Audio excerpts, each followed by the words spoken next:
What is going on, everyone? AP over here at Rum Pure Sports, bringing to you once again. We got the PGA Showdown round 4. We're at the Genesis Invitational. I hope all of you are having a wonderful Saturday evening. I really enjoyed the UFC Up to Lock show that we had today. I thought the fellas did an awesome job. JBC, Draft Cheat. We had Dan on there as well, and obviously JSU. I thought they did an excellent job in watching the fights right now. We'll do my best to pay attention on here. But that fight, Snyder, that we just had, dude, we almost killed him. Holy shit. I mean, man, what a fight. Absolutely what a fight. Snyder, let's bring you in, man. How's it going so far today? It's going pretty good. Just watching the UFC fights here, watching the end of golf as the UFC started out. We had another 6K figure. Another RPS member took down the 100K for yesterday's event, so that's always good to see. I think that's the second or CT third Shep, time. 713. Absolutely love to see it. What was the build that he had? That build was sick. Yeah, I'm gonna pull it up right here. So we had Rory, Xander, Zalatoris, Cole, English, and Power. So you love to see it. That's the second or third time we've shipped Showdown already to start the year out. So it's gonna be a great year for us over here. There were some insane scores today. You know, the ball strikers. If you hit it into the fairway, you're putting yourself in a really nice spot. We saw that from Harris English, obviously, a value that I was on, and that was one of the reasons why. So there's two values I was really high on for the main slate this week. It was Harris English and Sepp Straka. Snyder, we talked about those two guys. The reason I liked Sepp was Sepp's usually a beast off the tee, usually money for hitting fairways. I thought that would be advantageous. I thought that the golf setup this week, the horse setup, would be advantageous for a golfer like him, but wasn't as weak. I mean, what's crazy, Snyder, is I actually had a few builds. When you think about it, you know, should be a very high 6-6 rate for the field because it's not like a lot of golfers are getting cut. I'm embarrassed to admit that I had a few lineups where I had four golfers that missed the cut. I mean, talk about absolute shambles. But I got a couple horses that need to absolutely run Pier. I was actually talking to Landa about it earlier on the old Twitter. We got a couple lineups. I know there's a few members that are sitting really well as well. Brittany, I saw that she was sitting very well up top, like of the leaderboards. She needs Cantlay and Jason Day to get it done. But Snyder, I digress. Let's get into it. We have round 4. If you're new to round 4 PGA DFS, it's a little bit different than rounds 1 through 3. You know, we obviously have the placement, the finishing points that get it added on to it. So that creates kind of an interesting dynamic. You usually see ownership gravitate towards the top, towards the leaders, especially with a guy like Patrick Cantlay. So, you know, it's an edge to be talked about right out of the gate. What do you do with Patrick Cantlay? And I have Data Golf pulled up. I love this screen right here. We're sorting it by the full event. We're looking at the stats. And the reason I pull this up is for a few reasons. I want to see, one, you know, who is heavily relying on gaining strokes from the putter right now. Putting typically more of a higher, you know, variance type of stat. A good example, Luke List. He came out and made what, like 200 feet of putting, 200 feet of putts or whatever in round 1. Obviously, that's died back just a little bit. Luke List obviously sitting really well, but Patrick Cantlay, you know, I believe leading the field in strokes gained putting or are definitely towards the top. And so it makes it an interesting discussion up top. So let's start with the leaders. Let's go 11 under and up. Luke List all the way to Patrick Cantlay. What are you doing with this range, Snyder, heading into round 4?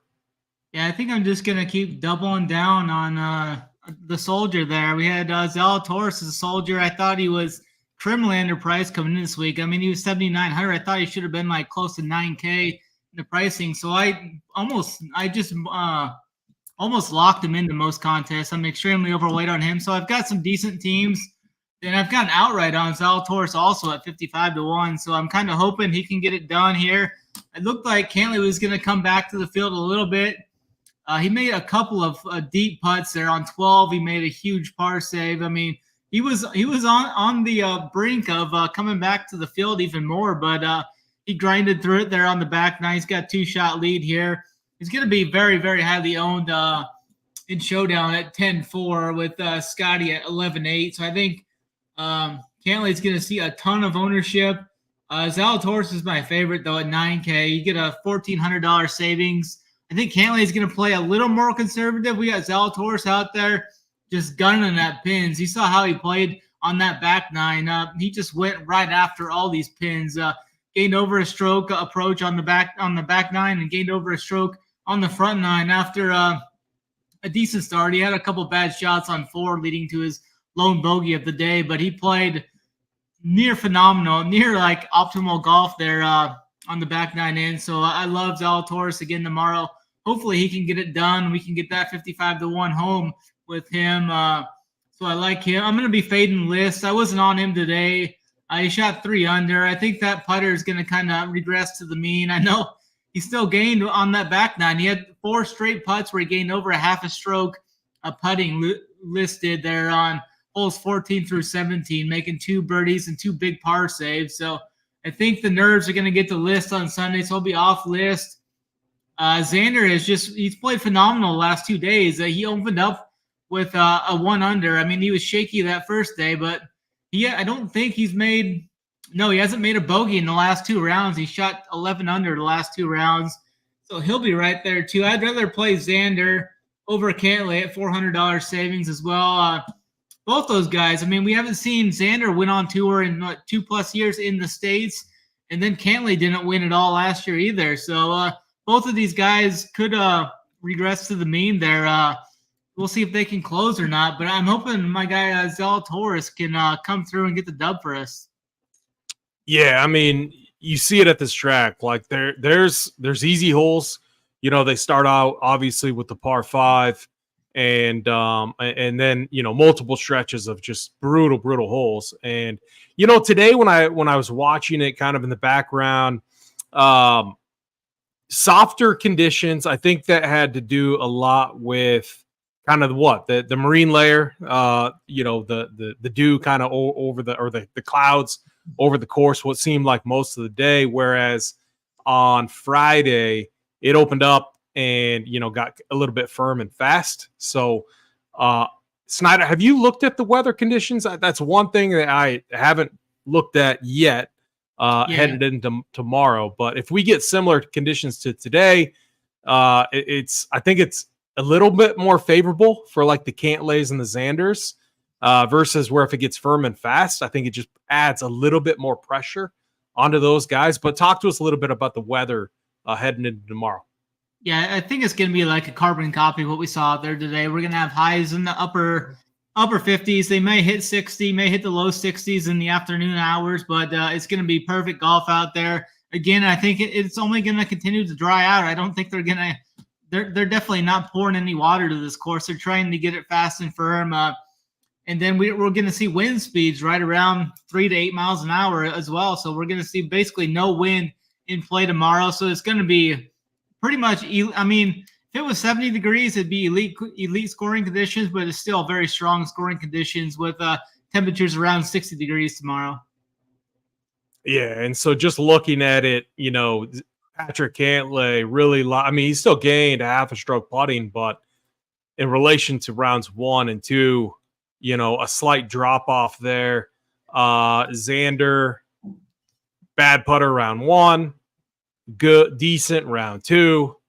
Okay. I mean, if you think about it, between the two, because I want to fade one of them, and my lean is Patrick Cantlay. I love Will Zalatoris. I'm on him with you. The ball striking has been insane. He's been aggressive. All the things that I absolutely love heading into round 4.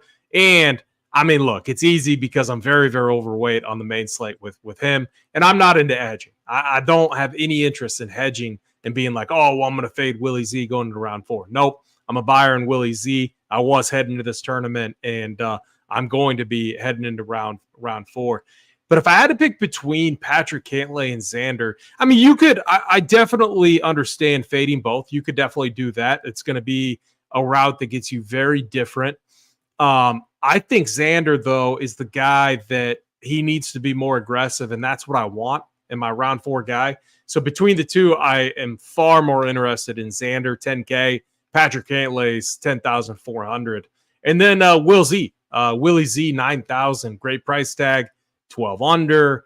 I don't see Willie Z going backward. I mean, he looks good, man. He looks really good. And it's a ball striker's course. I think it's a course that sets up so well for him. And then I'm with you. Luke List, I mean, that putter has to run out. Like the putting magic that we've seen. I mean, it's Spieth-like. When you talk about players who run pier and get really lucky, it's definitely Spieth-like that we're seeing in Luke List. So that's what I want to fade. So I'm with you. I like Xander. I like Willie Z. Likely fading Patrick Cantlay, Luke List. Let's go to this next range. Let's go my boy Harris English. So 10 unders. And let's go all the way down to the 7 unders. So Mackenzie Hughes. So top 10 all the way to T5. Yeah, we got 2 more of the soldiers here. All 3 of the soldiers are sitting top 10 going into the final round. So that would be what were the soldiers? Just to recap for the people, because the soldiers have been on fire. But tell us what the soldiers were for the main slate this week. We had Zalatoris at 7-9. Usually I don't go that high, but it was a short field, basically like a no-cut event. I treated it as so, and I thought he was at least $1,000 mispriced. We went Zalatoris with the first soldier. We went Tom Hoagie, who was my favorite value at 6-7. And then we were on the postman, JT Poston, with the flop leg there. He's sitting well going into the final round 2. Played really well today. We can just start right there with JT there.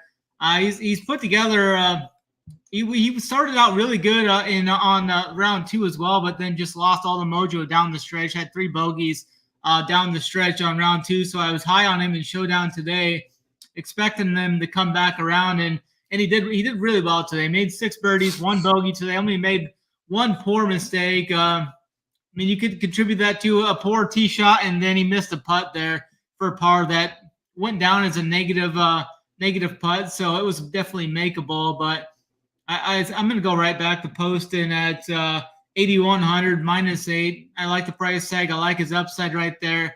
It's been gaining strokes pretty much across the board. Today he was plus across the board, so you love to see that. I'll be off of Jason Day. I was off a Day today as well. He was one of the key fades. I realized he made that big eagle on 17 to kind of get himself back to even or back to 2 under on the round, as he was sitting at even going into 17. He's fine. English is another fine guy. I mean, he played a great round today, 6 under bogey free. You could go there if you want. I think I'm going to be off English, though, today. I got to make some stands up top here, and I'll probably be off Cantlay. I'll probably have Snyder. No, Harris English. We got to stick together with Harris English, man. We can't be hopping off Harris English. This dude hits like every fairway. I mean, he is so solid with the driver. Yeah, he's been pretty solid today. At least from what I've seen, the eye test. Today was his best round by far. Hit 12 of 14 fairways. Hit 13 of 18 greens.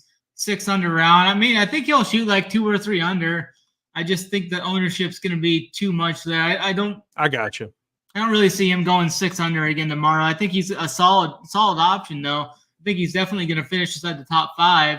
I mean, Snyder, you are right. He's 6,800 on DraftKings. He's the placement points are huge, and we all see that, and we all want to play the studs. So naturally, you have to think ownership is going to be quite inflated. So I'm with you. I definitely understand the fade. Yeah, for sure. I'm going to go with Poston there, and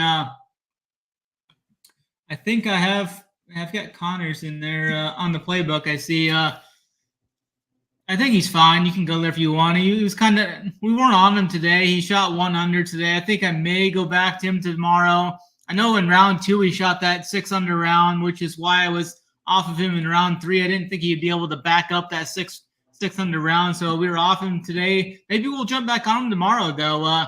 Svensson was a key guy for us as a value today in the playbook. He was strong today. 5 birdies, 1 bogey. Lost a stroke putting today again. He's been a little better with the putter today versus what he was yesterday. Yesterday he was just an absolute train wreck on the greens with the putter. Was a little better today. Maybe he gets a little better tomorrow. I mean, the ball striking's been there for him, so still like Svensson. And then I got to go with my guy Tom Hoge here as well. I guess we got Big Haas there too. I mean, we just got some great options here. I like these chasers like here, the top 10 guys, to go up and steal some of these placement points from the guys up above them a couple of strokes. So I'm going to be overweight on Big Haas again. And then Tom Hoge has just been playing solid golf. I'm going to go right back to Hoge as a soldier. I think he finishes well inside the top 10 tomorrow. I like the zigzag type of theory. So you hinted at it, and part of it would be, so it's, fading. You talked about fading. Actually, this got me off of Corey Connors. One reason I did semi-like Corey Connors headed into round 3. I loved his post-round interview that I heard. I mean, he loves the course. It's a ball strikers type of course. I think we hop back on Corey Connors heading into round 4. It's a great fade today. 1 under, but from a showdown perspective, you want more than that for scoring. So Corey Connors definitely someone that I could get on. If we go with the kind of zigzag theory, I would be off English. I would be off, even though I like Harris English for made slates, you'd be off of JT Poston. The one guy I do, man, Hideki, I like him. I think he's steady Eddie. I think he's the ball striking looks great. Just kind of across the board, I think he's one of those guys, sneaky, that you could see fire a really low round as well. And then, kind of the no man's land, Svensson, Hadwin, I'm a little unsure what to do with them, but I can go right to Tom Hoge. Like you said, -1. He's definitely someone that could go low. And, man, this fight, round 1, oh, man. I had this guy. That was my big leverage play right there. I missed what happened, but it looks like he finished him right away. Yeah. I stacked that fight because I knew I had 100% of that fight. I went 60-40 because I knew it was going to be a first round knockout one of the ways.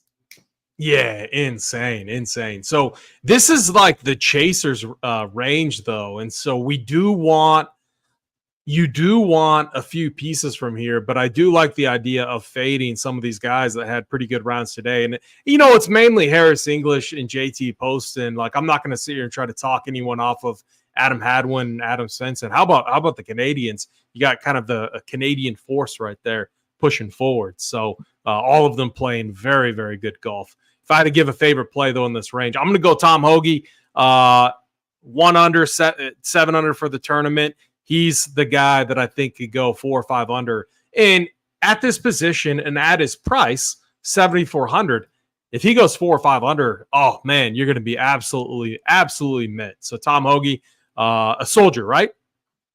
Yes, sir. Yeah, he was 6,700 on the main slate. Yeah.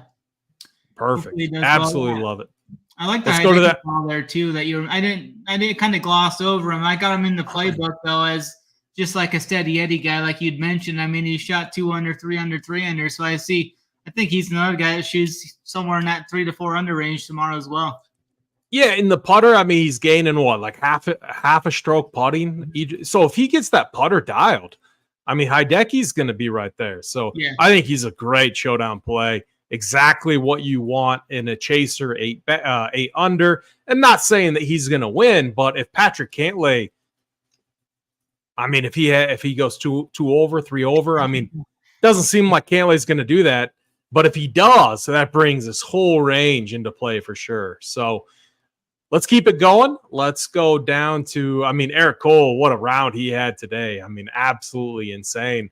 Let's open it up. Let's go Eric Cole to, Scotty Scheffler. I mean, this guy, like, he cannot. I mean, the putter is so bad, Snyder, like so bad. I locked Scotty in main slate, and I'm so tempted just to, like, it's probably a bad move, and I'm probably just digging myself a hole by doing it. But I'm so tempted to lock him into round 4 because if he gets the putter going, he has that 6 under, 7 under round in him easily if he gets the putter going. So what are you doing with this range? It's actually the putter actually hasn't been holding him back like the last 2 rounds. The putter definitely held him back the first round. I think it started to get into his head, and now the irons are going the wrong way. Like today, he lost 1.8 strokes approach today. So it's just I don't know what's going on with Scotty. And at 11.8, I know he's probably going to be probably like 10 or 15%, very low owned with the price tag there. 11.8 with the guys under him, more up on the board. Definitely a great leverage option. I don't think I'm going to get there, but he's definitely a guy that can nuke any course from that matter of fact. Definitely a guy you need to watch out for, like 63, 64 is definitely in the range of outcomes for him. And that could ship the main GPP if you have him at low ownership like that. I think I'm going to be off of Scotty, though. I do have enough him in main slate. I'm just going to cut my losses there. Max Homa hurt my feelings today. I was heavy on Max Homa. I still did well in Showdown. I would have absolutely nuked Showdown though if Homa would have done better. I mean, he opens the first hole with an eagle. You got good mojo going, and then he just immediately bogeys the next 3 holes, which you just hate to see. Kind of fought back, then got back to 2 under, and then bogeys the last hole after making only par with a poor tee shot on 17, which kind of took him out of the range of getting birdie there as well. So just a horrible finish from him after birdie in 16, the tougher 16, and then goes in just completely ejects there on the last 2 holes. But Christian Bezuidenhout, I think, is another sub 7K, good upside guy. He'll probably make 4 or 5 birdies again. I mean, he's going to make some bogeys though as well. Kitayama is always the guy. He was one of my favorite cheapies of the slate too. I think he was like 6'9" on the slate. Sitting top 20. He's playing well. I mean, the around the green game has just killed him this week. He's lost, today, he lost 2.5 strokes around the green today. That just pretty much took him out of consideration. That pretty much resulted in his 2 bogeys today. Was just horrible around the green play. Lost a stroke around the green on 10 as well. So that just really killed his day there. Adam Scott had it going for a while. He was 5 under through 11, then makes 3 bogeys in the next 4 holes. Did fight back on the final 2 holes to go birdie on 17, 18. So Adam Scott is definitely a guy right there. 8,500 is a fair price tag on him. Let me go back to him. Where is my guy Cameron Young? Cameron Young right there. Yeah, he's been up and down. I mean, yesterday he just nuked it out there. Made 9 birdies yesterday. He's still making mistakes though, which you're gonna see with him. But you know the birdie upside is definitely there with Cam Young. He can go out there and make 5, 6, 7, 8 birdies easily. It just comes down to if he can limit the mistakes tomorrow. As he lost almost 2 strokes around the green today, but gained putting, gained everywhere else. So I like Cameron Young there. And Ben Griffin is the cheapie. I think people are gonna gravitate to it. 6-2 tomorrow. Strong round today, 5 under round. I mean, he's got that type of upside.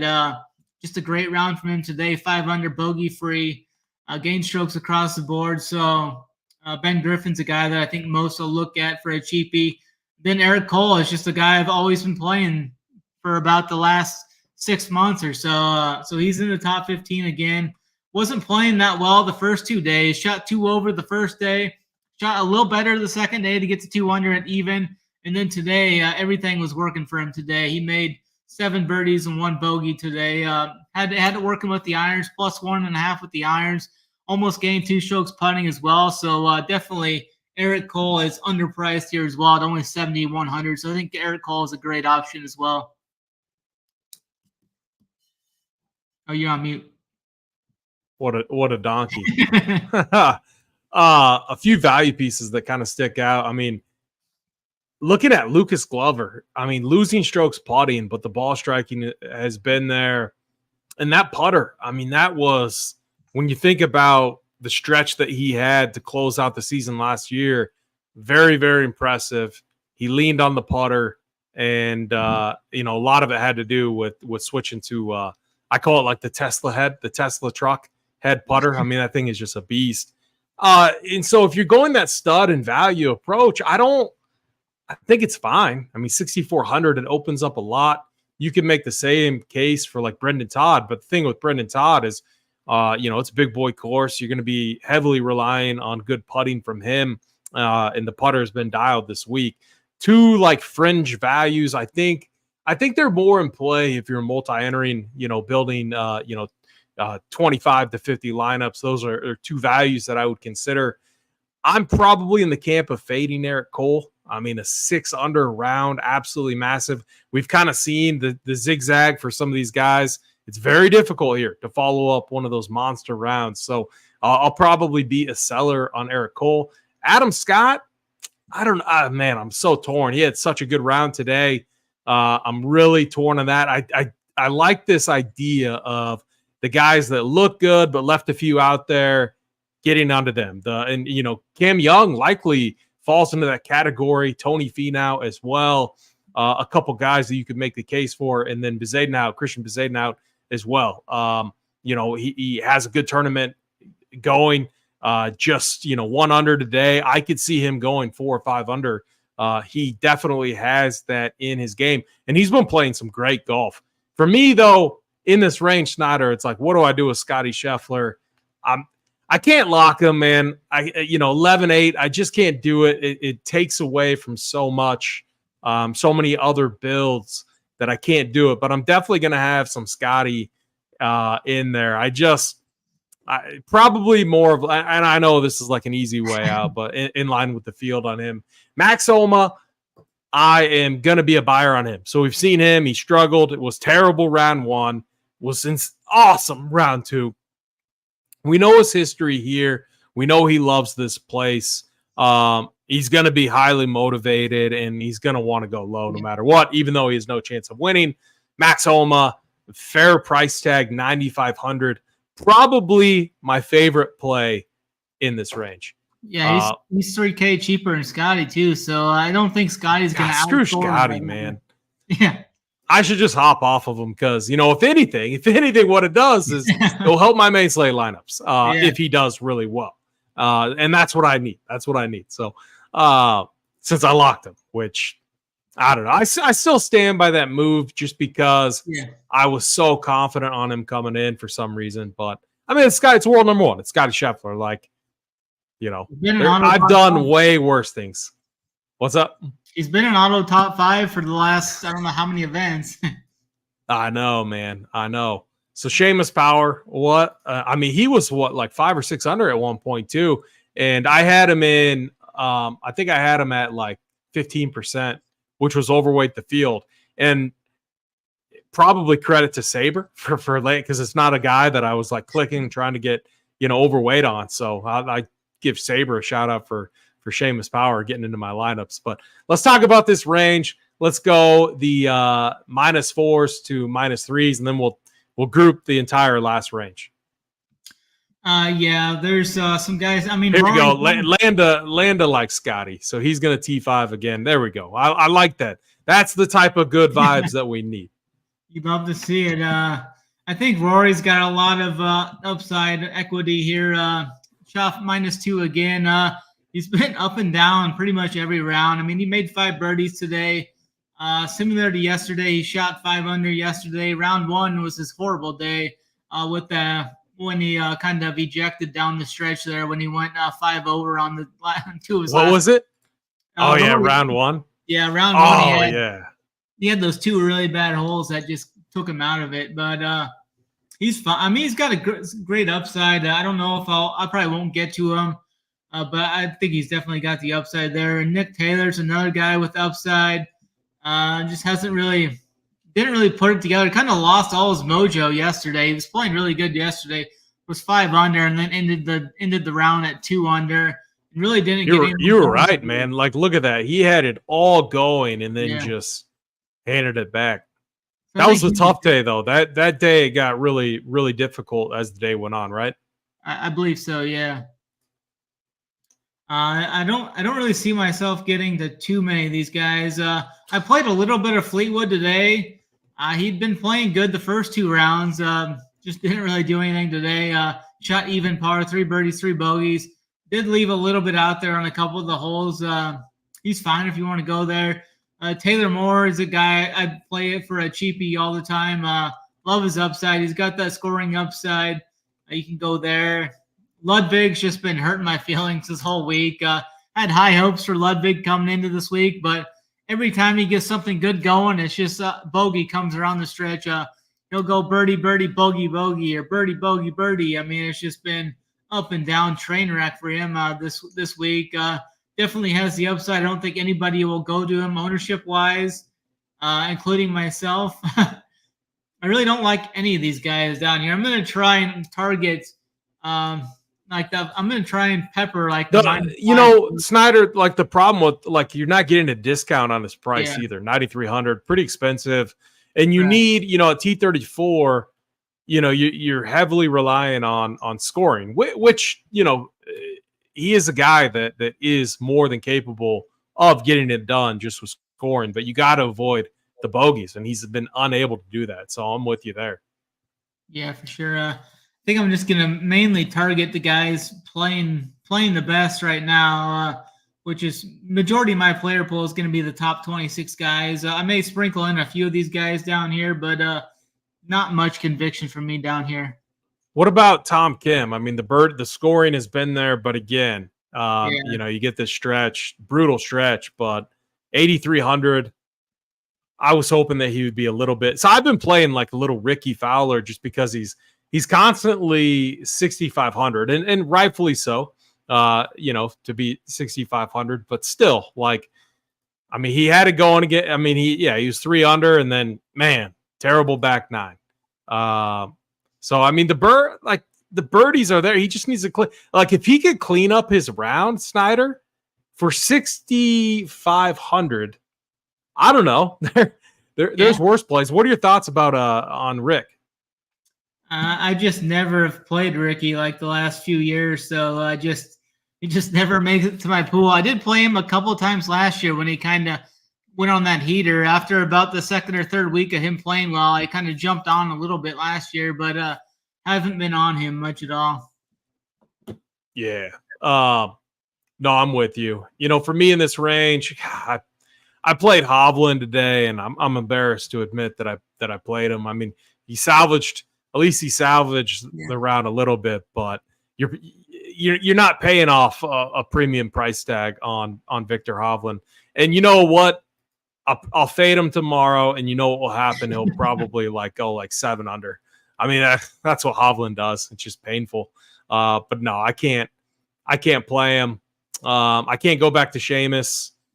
Sam Burns. I mean, it does get tougher down here. Rory is a guy that, scoring wise, he's definitely capable of putting together a clean round. At 10-6, you need a clean round. You need a couple. You need an eagle with some good birdie upside. And Rory, he definitely has that. Round 2 was clean, 66 with an eagle. I mean, this is what you need with maybe one more birdie. Is probably what you need from Rory. So what are the odds of him doing that? I mean, we saw him last year have some monster round 4s. So Sunday Rory, maybe it could be a thing.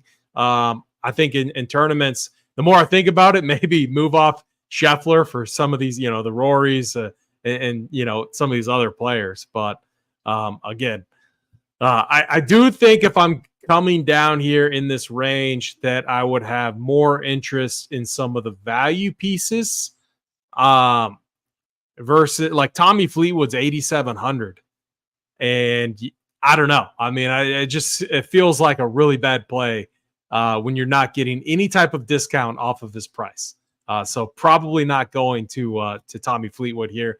Torn on Tom Kim, but man, I just wish Tom Kim, when I look at Ricky Fowler right above him, you're talking almost like a $2,000 price difference. So I would like to play Tom Kim, but he just feels expensive. I would rather take a value piece in Ricky Fowler.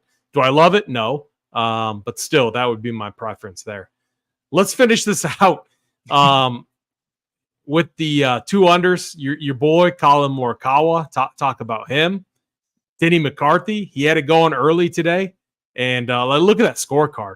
I would take this scorecard all day in this type of a format. But what are you doing with this range to finish things out? Absolutely. I think Denny is a solid option here. Definitely got the upside. Made what do you make? 7 birdies today, so that's always good for Showdown. He does have the birdie upside. He made 5 birdies round 1, so we know he's got the upside to score well. Today was mainly with a short game, though. He lost 1 stroke with the approach, lost some off the tee, so that's a little troublesome. Yeah, that's today.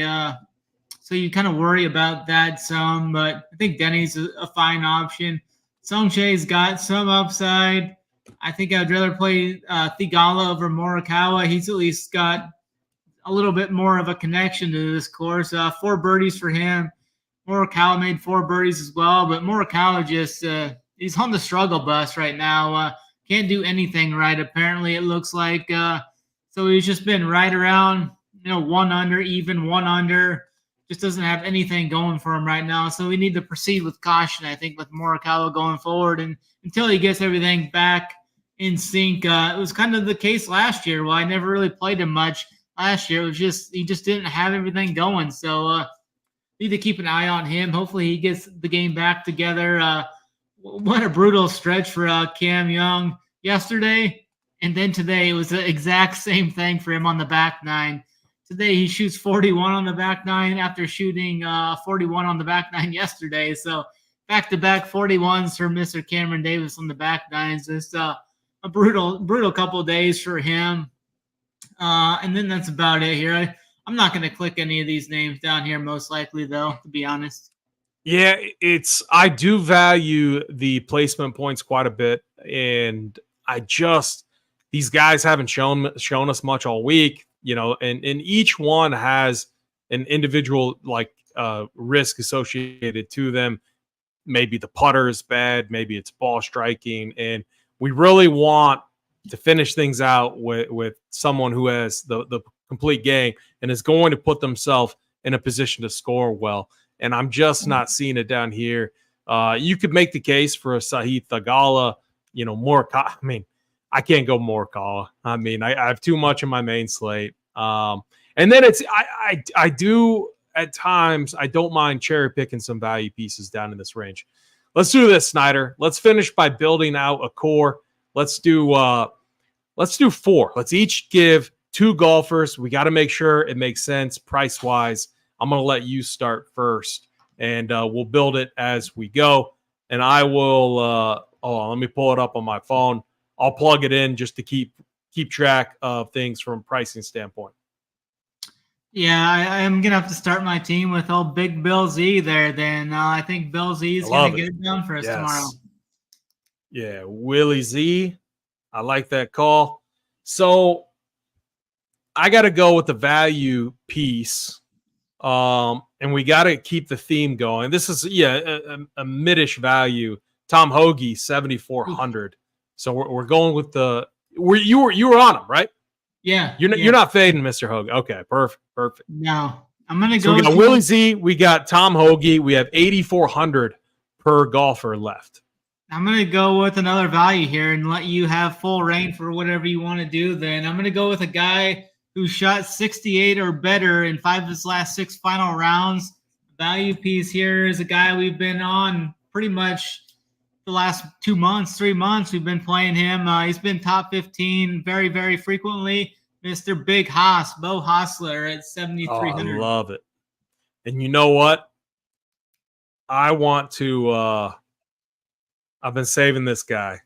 But again, I'm just blown away by his price. I think he's too cheap, especially like when you look at it. And we talked about the man, I'm actually really torn between 2, but I'm going to stick with this guy. He feels way too cheap, especially when you think about Tommy Fleetwood, 8,700.